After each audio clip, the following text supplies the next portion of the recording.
Suatu hari nanti banyak orang sangat menyesal.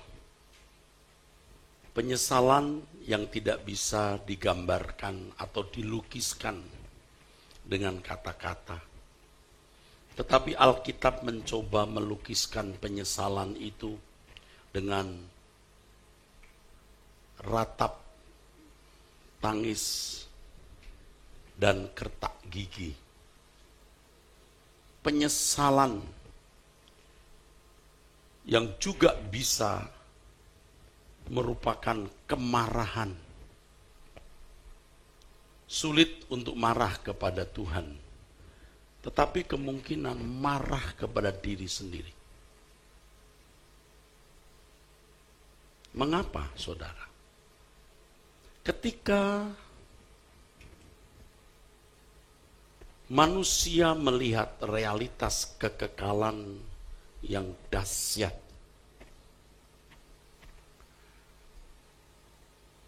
70-80 tahun umur hidup manusia itu lebih kecil dari setitik air di lautan. Lebih kecil dari satu butir debu, satu butir pasir di laut. Kekekalan itu dahsyat sekali, saudara. Itulah sebabnya Tuhan berfirman di Injil Matius pasal 16. Apa gunanya orang beroleh segenap dunia kalau jiwanya binasa? Segenap. Bukan hanya menjadi konglomerat. Bukan hanya memiliki kekayaan suatu kota atau suatu negeri. Seluruh kekayaan dunia tidak ada artinya dibanding dengan kemuliaan hidup di dalam kerajaan surga, di langit baru, bumi baru. Hari ini, sekarang ini, banyak orang yang mata hatinya tertutup. Mata hatinya buta terhadap realitas kekekalan itu, saudara. Bahkan tidak jarang, bukan hanya jemaat awam, pendeta mendengar kalimat langit baru, bumi baru, menertawakannya. Tetapi kita tidak perlu pusing dan tidak perlu peduli dengan apa respon, reaksi, tanggapan orang terhadap kita. Kita harus terus memancangkan perhatian kita pada realitas kekekalan ini. Langit baru, bumi baru itu satu dari 3 pilar gereja kita. Gereja Suara Kebenaran Injil, pilar utamanya adalah kesucian, kekudusan. Pilar kedua adalah langit baru, bumi baru. Pilar ketiga adalah bertanggung jawab. Bagaimana memaksimalkan potensi? Bagaimana menggunakan seluruh daya untuk mengembangkan diri, dan dengan apa yang bisa kita raih, kita mempersembahkannya bagi Tuhan. Saudara, jangan sampai saudara termasuk orang-orang yang menyesali kehidupan.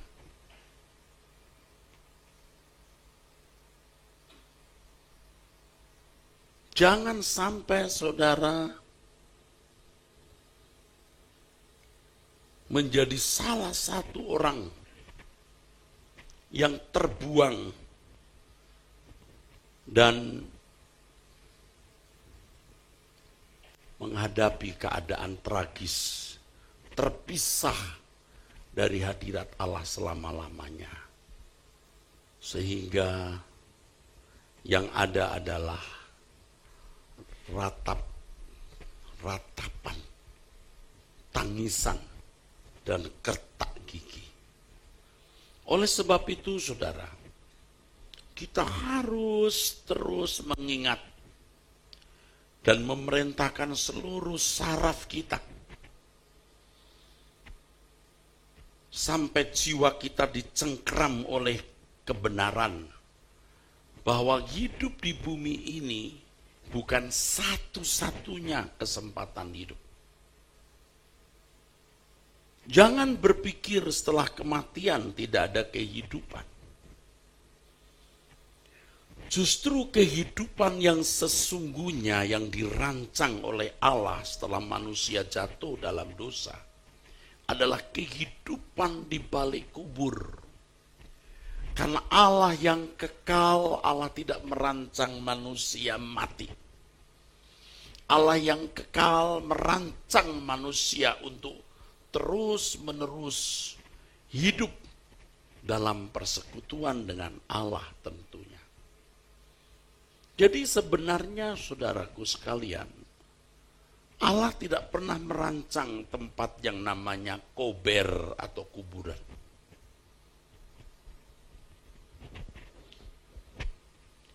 Tetapi karena manusia jatuh dalam dosa, maka ada hotel ini. Bisa masuk tapi nggak bisa keluar. Anda masuk hotel mana saja, ada check in dan check out. Tapi kalau saudara ke Menteng Pulau, Gunung Gadung, Tanah Kusir, Kuiling, San Diego Hill, Anda check in dan tidak pernah check out. Dan itu fakta yang Bapak Ibu pasti alami. You can't avoid it. Kamu nggak bisa menghindarinya. Anda tidak bisa menghindarinya. Karenanya kita harus sungguh-sungguh memerintahkan seluruh jiwa kita untuk menghayati bahwa hidup di bumi ini bukan satu-satunya kesempatan hidup. Justru kehidupan di balik kubur itulah kehidupan yang dirancang Allah, di mana tidak ada kematian. Tentu juga tidak ada sakit, penyakit, bencana, krisis, kemiskinan, dan berbagai penderitaan seperti yang dialami manusia di bumi ini. Mestinya, wajarnya, normalnya, yang sehat mental, sehat rohani, sehat pemikiran, sehat penalaran, hidup kita sekarang hanya untuk persiapan bagi kehidupan yang akan datang nanti. Kalau saudara sibuk terus, Anda tidak pernah sungguh-sungguh memberikan kesempatan untuk membangun diri dan mempersiapkan diri masuk dunia yang akan datang. Mestinya kita ini, saudara, hidup hanya untuk persiapan kehidupan yang akan datang. Kita harus sekonyol-konyolnya di sini. Sekonyol-konyolnya di mata manusia. Dianggap tidak normal, tidak wajar bahwa kita hidup sekarang ini hanya untuk persiapan kekekalan. Dan orang-orang seperti ini barulah bisa mewujudkan yang Alkitab katakan, baik kamu makan atau minum atau melakukan sesuatu yang lain, lakukan semua untuk kemuliaan Allah. Jadi setiap kali, saudaraku, Tuhan memberikan kita kesempatan untuk berurusan dengan Tuhan, gunakan kesempatan itu. Kita bersyukur memiliki gereja ini. Ingat, saya gembalanya di gereja ini. Tentu dengan usia saya yang sudah makin meninggi, saya tidak punya banyak waktu bisa bertatap muka dengan saudara. Tetapi sebanyak mungkin saya akan hadir. Hari ini saya hadir, minggu depan saya hadir lagi untuk perjamuan kudus. Tapi jangan hanya karena saya hadir, saudara hadir. Kebaktian jam 10 setelah ini juga kebaktian yang saudara bisa hadiri. Saudara bisa usai dari kebaktian ini turun ke bawah, mungkin saudara mau makan pagi atau mau melonggarkan otot, naik lagi jam 10. Dan hari ini kehormatan kita dilayani oleh seorang hamba Tuhan yang juga pecinta suara kebenaran. Dari Palembang, Pendeta Jerry. Anda bisa mendengar. Jangan berkata, wah Pak saya lewat online saja. Beda saudara. Hadir di tempat ini, duduk diam dalam atmosfer kehadiran Allah dengan online itu beda. Sering orang kebaktian online itu tidak menghormati Tuhan. Sambil mendengarkan khotbah, makan kuaci. Sedang mendengarkan khotbah, tukang somai lewat, somai.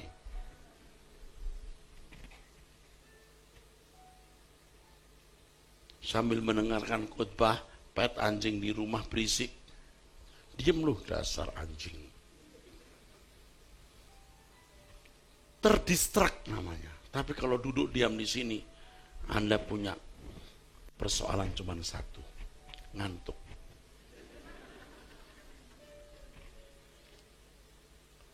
Tetapi saudara bisa bertahan daripada di rumah, online.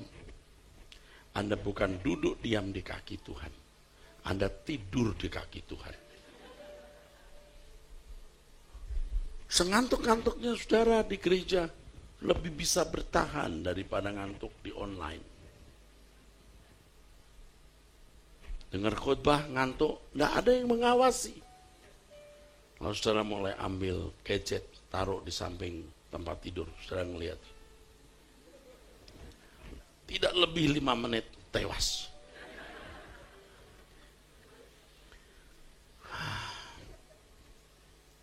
Malaikat cuman begini-begini.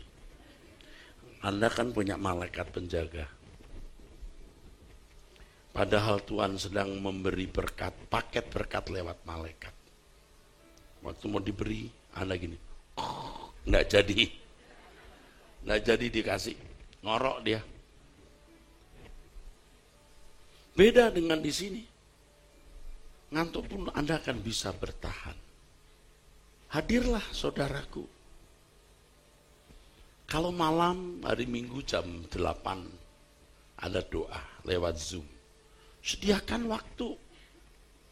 Tuhan akan menandai saudara loh. Ya. Jangan saudara terlalu berlebihan. Wah, yang mimpin doa bukan si itu, aku ndak nafsu. Jadi saudara itu kebaktian seperti pergi ke restoran. Nggak enak bubur ayam di sana, enak bubur ayam di situ. Datanglah saudaraku. Dan kalau sekarang kita punya ibadah ketiga, kalau minggu pertama ketiga itu bahasa Mandarin, kalau minggu ketiga itu usia indah, ya maksudnya minggu kedua dan minggu keempat, ya itu usia indah. Tadi bicara-bicara dengan Pak Paul. Dulu setiap Selasa saya datang kemari ya untuk suara kebenaran ya. Nanti kita bikin acara mirip seperti itu walaupun saya tidak tiap minggu. Acaranya namanya Kebenaran Alkitab. Kalau dulu suara kebenaran, sekarang lebih seru Kebenaran Alkitab. Saya akan mengajar dan saya minta nanti yang biasa mengajar seperti Pak Wiknyo dan lain-lain untuk bisa hadir. Hadirlah. Tidak harus ke Kelapa Gading, macet. belum banjir. Ya. Kalau saudara di sekitar kota, jadikan ini rumah saudara. Ayo kita bersama-sama di sini. Nah, kembali kepada apa yang tadi saya kemukakan, saudaraku.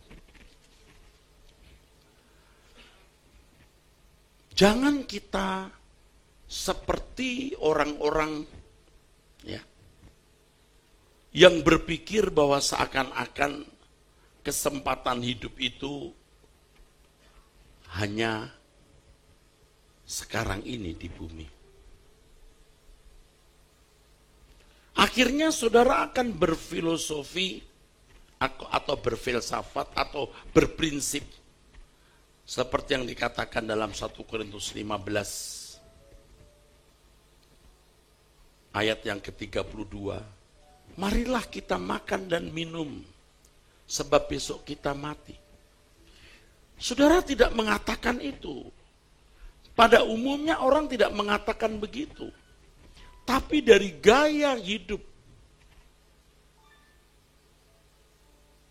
dari cara hidup, dari cara berpikir, jelas menunjukkan, mengisyaratkan filosofi hidup ini. Marilah kita makan dan minum sebab besok kita mati. Yang anak-anak sudah diajar oleh orang tua tanpa disadari, ya. Namanya anak-anak, ya. Biar saja, ya. Belum bisa berdoa, enggak usah berdoa, ya. Namanya anak-anak, belum mau ke gereja, enggak apa-apa, enggak usah ke gereja. Nanti kalau besar sedikit juga ke gereja. Coba itu rusak loh. Nanti menjelang remaja, ya mumpung kita remaja. Nanti kalau kita sudah pemuda, kita tidak lagi seperti remaja. Mumpung remaja, manfaatkan masa remaja. Nah, ini yang lebih gila lagi pemuda. Pemuda menjelang dewasa muda. Kapan lagi kalau bukan hari ini? Mumpung masih muda. Nanti setelah dewasa muda mulai menjadi bapak ibu, ya, bapak ibu muda, maksudnya orang tua muda. Kapan lagi kalau bukan sekarang? Menikmati suasana hidup berkeluarga. Bukan tidak boleh, saudara harus bisa menikmati suasana berkeluarga. Tapi jangan mengeliminir, ya, memisahkan, ya, mengasingkan Tuhan. Nanti kalau sudah lewat masa dewasa muda, ya mau masuki masa pensiun, kapan lagi kalau bukan sekarang? Ya, sudah kerja keras selama bertahun-tahun, sekarang kita mau menikmati hasil kerja keras, wisata.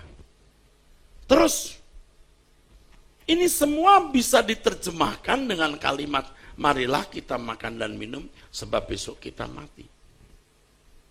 Ini contoh lebarnya, luasnya, contoh kecilnya, contoh simpelnya, contoh mikronya. Saudara mesti bangun pagi doa. Saudara berkata, hari ini belum bisa, aku ngantuk banget. Nggak bisa, besok aku doa. Besoknya juga begitu. Atau bangun juga, tapi setengah teler. Karena tidak dibiasakan, saudara. Saya bangun hari ini jam 2. Nyaris tidak tidur lagi. Tapi muka saya masih cerah. Bisa main mata. Walaupun matanya pedes.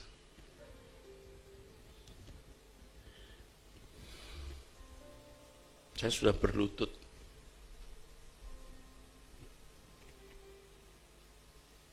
Ada berkat yang saya terima dari Tuhan tadi pagi.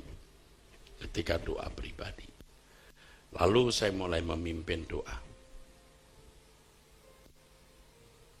Saudara kalau menunda, nanti saja. Waktu kosong, saudara mengisinya dengan kegiatan-kegiatan yang tidak membangun iman. Saudara harus mengerjakan tugas-tugas bertanggung jawab sebagai karyawan, sebagai bapak rumah tangga, sebagai ibu rumah tangga, sebagai anak yang studi, kuliah, harus. Tetapi harus ada bagian yang cukup untuk bergaul dengan Allah. Lewat doa, mendengarkan khotbah, ya. Harus ada. Kalau saudara berkata sibuk sehingga tidak menyediakan waktu untuk Tuhan, saudara akan terus terbawa dalam irama hidup yang tidak haus akan Allah. Sampai suatu saat Anda tidak bisa haus akan Tuhan. Saya kira sebagian saudara ini ada yang sudah hampir-hampir tidak bisa haus akan Allah. Karena cita rasa jiwamu, cita rasa yang hanya nikmat dengan berbagai kesibukan, kerja dan hobi. Kerja harus, hobi silahkan kalau Anda memilikinya. Dan itu memang terkait dengan pencarian nafkah.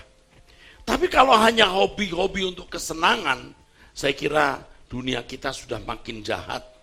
Sudah menuju akhir, tidak perlu punya hobi lagi. Semua difokuskan ke Tuhan, saudara. Jadi jangan menunda. Oleh sebab itu setiap hari saudara harus memiliki proyeksi.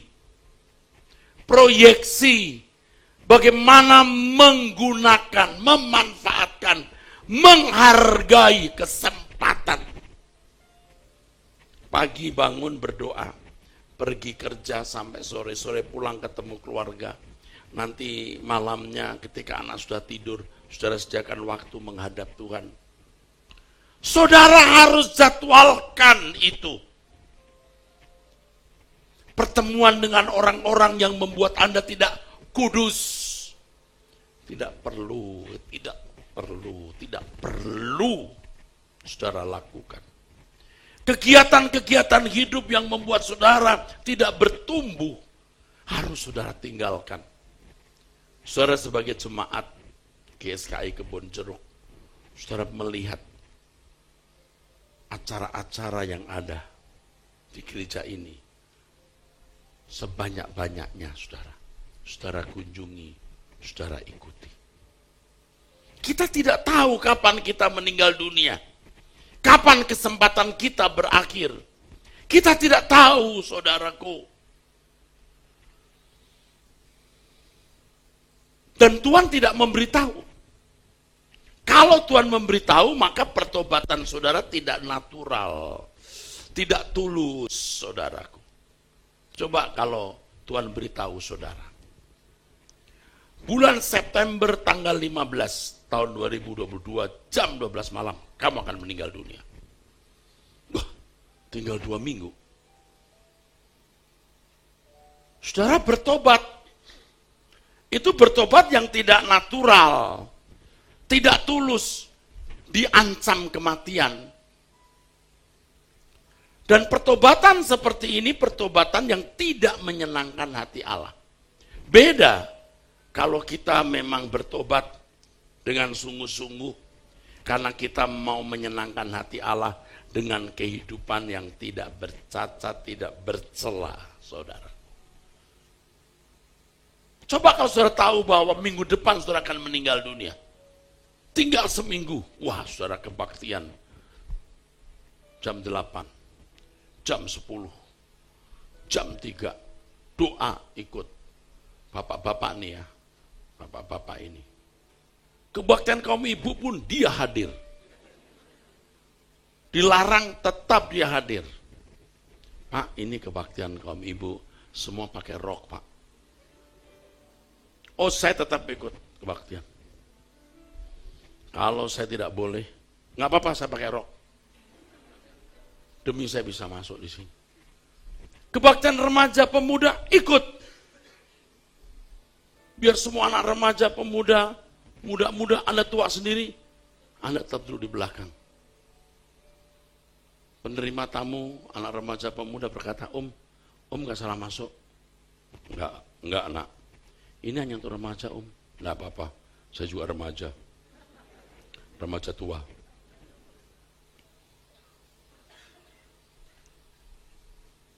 Kalau tahu kapan meninggal, orang sungguh-sungguh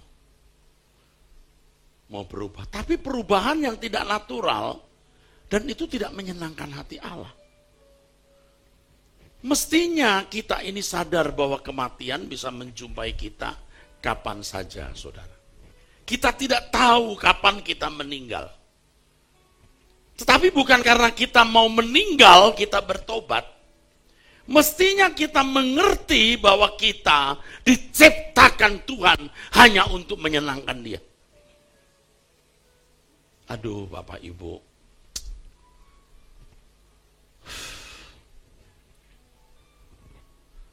Tidak ada yang bisa melawan saudara kalau saudara menyenangkan hati Tuhan. Tidak ada yang bisa merusak hidupmu kalau engkau menyenangkan hati Allah. Tidak ada. Katakan amin. Kalau saudara hidup suci, hidup benar, Tuhan lindungi saudara, Tuhan berkati saudara. Tuhan tidak akan permalukan saudara. Kita bersedia bertobat setiap hari. Bukan karena mau mati, karena memang kita sadar kita ciptaan Allah, kita ini hidup hanya untuk menyenangkan Dia. Dengan setiap kata yang kita ucapkan dengan gerak pikiran perasaan kita.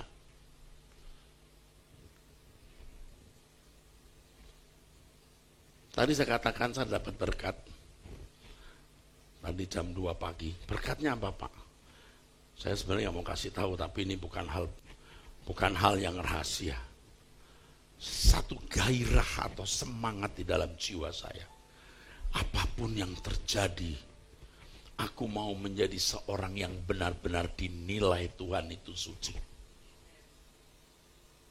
Dinilai Tuhan tidak bercacat, tidak bercela. Jadi jangan kita menganggap gereja besar lebih penting dari kesucian hidup. Ada masalah-masalah yang saya hadapi, kebutuhan-kebutuhan yang mendesak. Jangan lihat itu. Tapi bagaimana kita berjuang untuk menjadi seorang yang benar-benar tak bercacat, tak bercela di mata Allah. Tidak ada yang lebih penting dari ini. Itu berkat.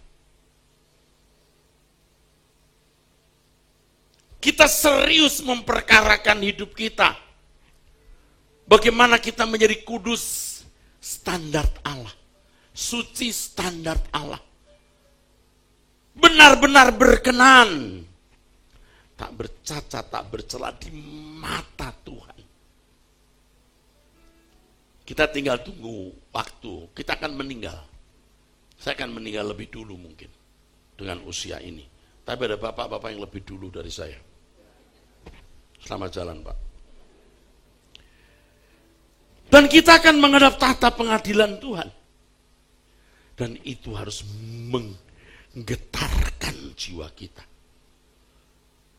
Saya khawatir ya, saudara-saudara belum merasakan kegentaran pengadilan Tuhan ini. Sehingga saudara menunda, mari kita makan minum besok kita mati. Anda menunda, saudara tidak sedini mungkin membenahi diri. Semua saudara, termasuk aktivis. Awas, hati-hati saudara. Jangan main-main. Termasuk aktivis.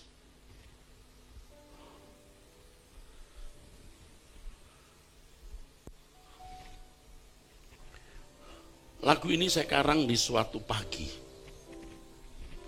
Referennya belum tercipta, saya ambil lagu lain yang saya karang juga, yang referennya saya tempel di situ. Tahu nggak pagi itu Tuhan mengajar saya satu hal juga, berkat juga. Tuhan bicara begini, jangan memperdaya aku. Kamu jangan memperdaya aku. Tuhan, aku minta perbaiki nama baikku. Tuhan, aku minta satu lagi ini. Jangan memperdaya aku. Saudara masih memiliki kesempatan. Jangan saudara mendengar khotbah ini, saudara mengaminkan, saudara setuju. Saudara mengakui ini khotbahnya benar, tapi saudara tidak bereaksi. Jangan sombong. Rendahkan dirimu di hadapan Tuhan. Akui keadaanmu yang masih jauh dari kehendak Allah, jauh dari keberkenanan di hadapan Allah.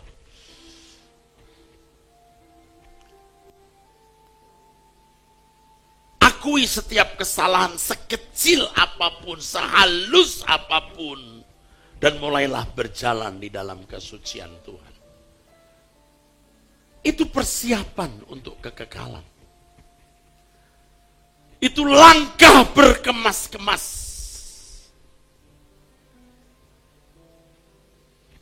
Lakukan apa yang saya sampaikan ini dalam nama Tuhan Yesus. Jangan sombong.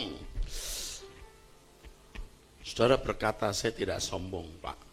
Anda menunda pertobatan, saudara menunda untuk hidup sungguh-sungguh dalam Tuhan. Itu kesombongan. Saudara akan menyesal nanti. Ketika melihat kekekalan yang dahsyat dan engkau belum berkeadaan seperti yang Allah kehendaki. Nanti kalau tingkat Anda sudah dewasa, Anda nggak minta apa-apa. Anda pasti diberkati kok. Kerja baik-baik. Jaga pola makan, pola hidup yang baik. Anda olahraga jika mungkin punya waktu dan mestinya diadakan. Tuhan pasti memberkati. Tuhan tidak akan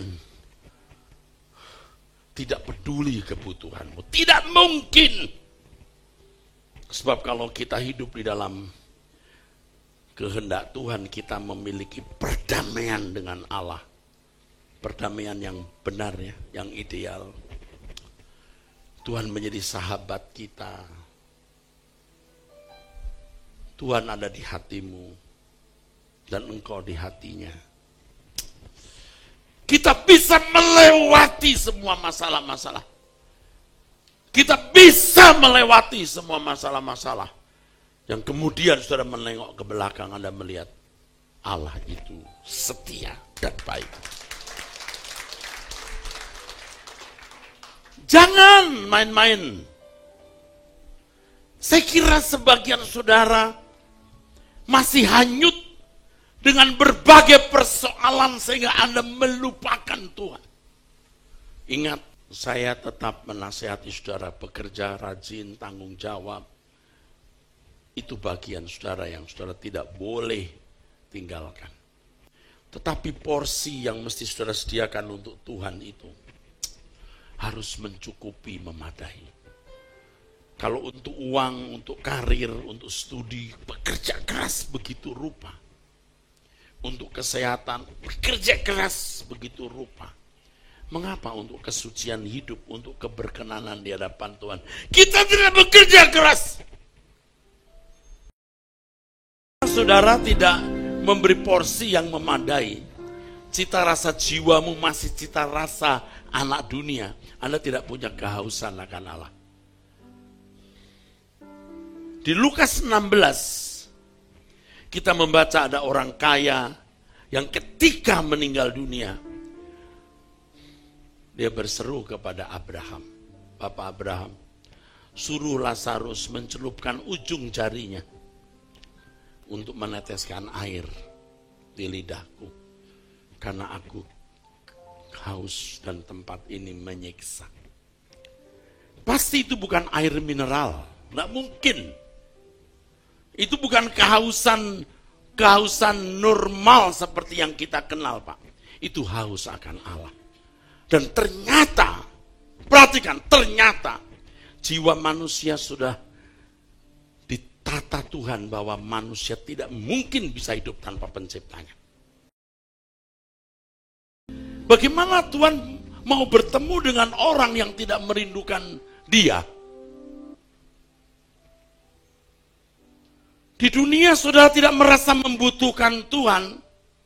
Kalaupun merasa membutuhkan bukan karena Tuhan jadi kebutuhanmu.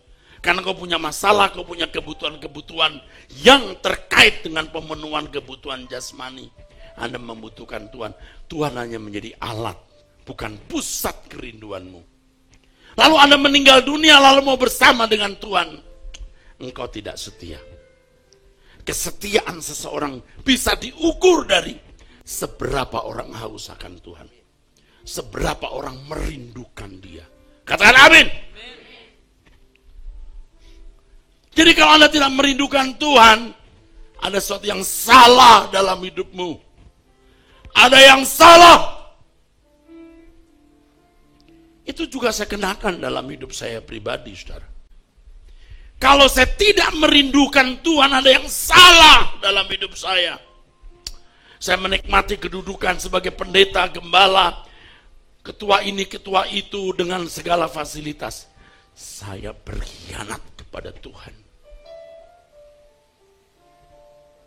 Terlalu lama sudah menikmati kesenangan dunia, walaupun saudara juga belum tentu memiliki banyak, mungkin juga kekurangan, tapi saudara tetap nekat maksa berpikir bahwa yang membahagiakanmu itu uang, keadaan tenang, rumah, mobil, fasilitas. Engkau teracuni oleh pikiran dunia. Mestinya kita seperti pemazmur yang berkata, siapa gerangan ada padaku di sorga, selain engkau tidak ada yang kuingini. Baru jadi kekasih Tuhan,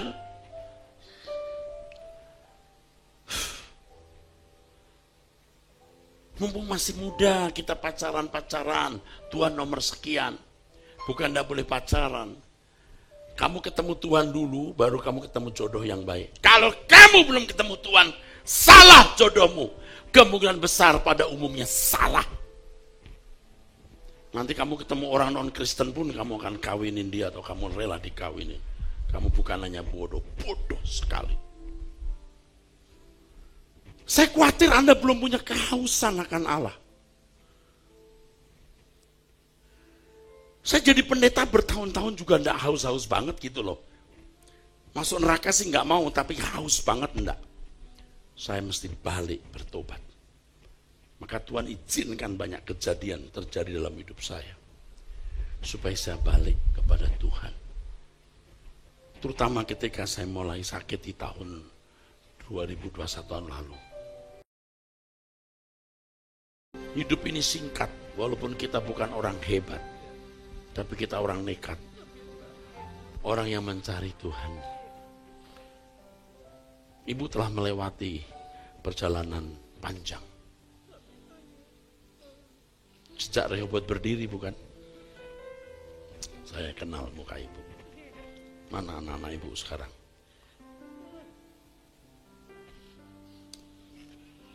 Ibu tidak akan pernah menyesal ikut Tuhan.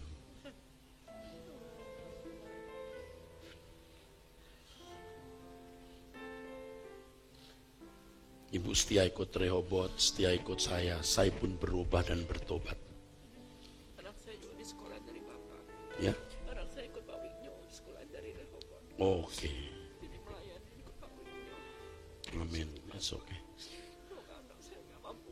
Ya. Oke, it's okay. Anak ibu juga anak saya. Oke.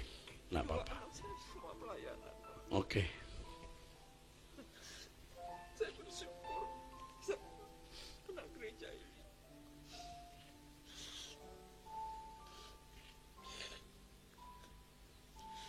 Bukan sekedar kita bisa membantu biaya anak sekolah, kuliah sampai selesai. Tapi yang lebih dari itu, saudara dibawa kepada kekekalan.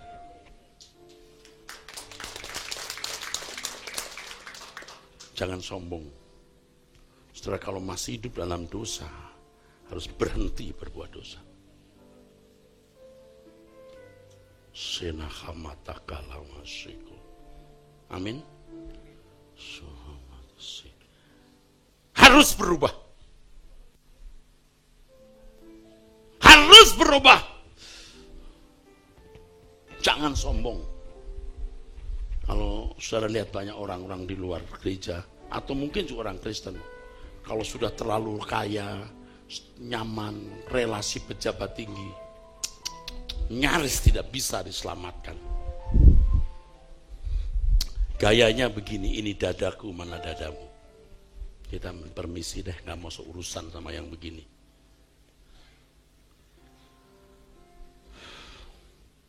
Kamu yang masih muda-muda ingat. Satu kalimat saya ucapkan. Sudah dengar yang muda-muda dan orang tua. Satu kalimat ini kau dengar. Jangan lawan Tuhan. Amin.